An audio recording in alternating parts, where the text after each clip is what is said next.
Chapter 15, The Fan Man Gets the Shaft. And now, man, I must proceed directly to NBC, man. Here comes a bus, man. Must run. Hold that bus, man! Difficulty getting enormous umbrella in the door. It is caught in the driver's wheel. Hey, watch your umbrella, will you, Mac? Oh, I am sorry, man. Sorry. In the confusion, drop a few pennies into the coin box and continue on the way, riding for 4 cents downtown. Bus moving, jerking forward, and I am careening backwards to the back of the bus and accidentally strike strap-handling man behind the knee with my satchel, and he falls straight to the floor. Oh, sorry, man. Terribly sorry. Coming through. It's hot on this bus, man. Time for further fanning. What is this, man? It's not working. The Central Park lake water has disintegrated the points of my fan, and it has also shrunk my suit, man. I can feel it getting tighter every minute. And there is Rockefeller Center, man. Hey, stop the bus! Ding-a-ling-a-ling. Excuse me, coming through. Bus jerks to a stop, satchel swings forward, strikes same man behind the knee, and down he goes again, man, the same floor of the bus. Sorry, man, excuse me. Leaping off the bus, man, and crossing to the street onto incredibly large lobby of Rockefeller Center. Footsteps echoing to the information booth, man. Yes, may I help you?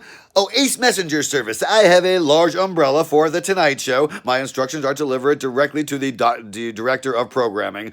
It's for the show tonight. Programming? Oh, that would be Mr. Reynolds on the 4th floor. And so forward goes Horseman Doherty's, man, to the executive elevator. Press number 4 button and up we go, man. Up, up, up. Elevator opens to long, silent hallway. Here is a men's room, man. I had better step inside and see what my appearance is suitable for this high-level conference, for which I had better brush my tufts of hair. Through the door and through another door and into the shining, spotless, tiled head, man. And there is a mirror, and there I am, man. Oh no, man. Hair flying out, beard filled with twigs and stagnant lake weeds. My tie is on sideways and coming out of the sleeve of my jacket, which has shrunk up to my elbows. The cuff of my pants are up to my knees, man, and the entire ensemble is covered with Central Park muck and grime. The effect, man, is one of nightmare proportions. How can I discuss business in this condition? Looks like I just fell down the elevator shaft.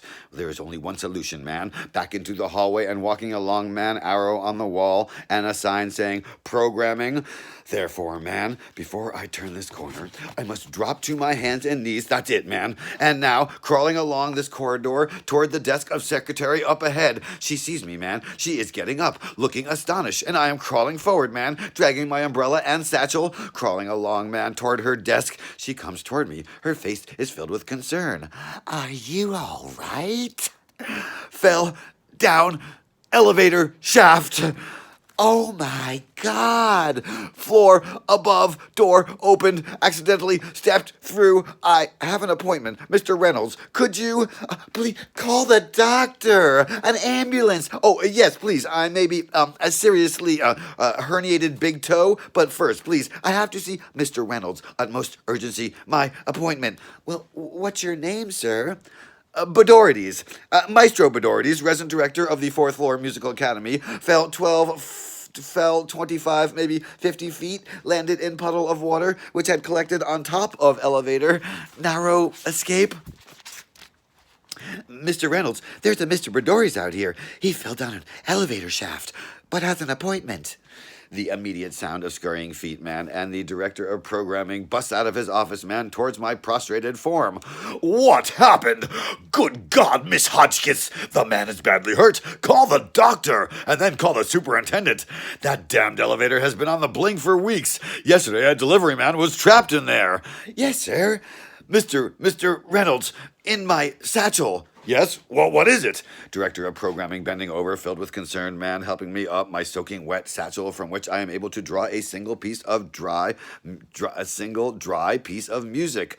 This is the music, Mr. Reynolds, which we will be singing on the show.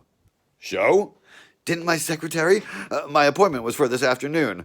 Well, I don't recall. Oh, on the Lower East Side, Mr. Reynolds, in the slums. Runaway teenage chicks are singing church music. The concert is just 2 days away. I seem to have dislocated my head. Love concert in Thompson Square Park. Runaway teenagers? 15-year-old chicks? fractured at the kneecap. See it protruding? Singing church music, man. 1 million sheets of music you have in your hand have been distributed all over the city, and we are expecting considerable crowds. Concert? The day and hour is written on that sheet. Possibly lacerations on the greater fibula. I think we better get you to a hospital, Mr. Bedorides, Maestro Bedorides of the 4th Street Music Academy. Contusions of the young girls who have run away from home come to live and sing at the academy, which welcomes them with broken arms. Oh, if you could help me to my feet. Well, yes, of course. Can you walk? Well, I will use my umbrella as a cane. A most important concert. I assure you, it has news value. Can you help me to the elevator? Well, look, I will go directly to my family doctor over at Bellevue.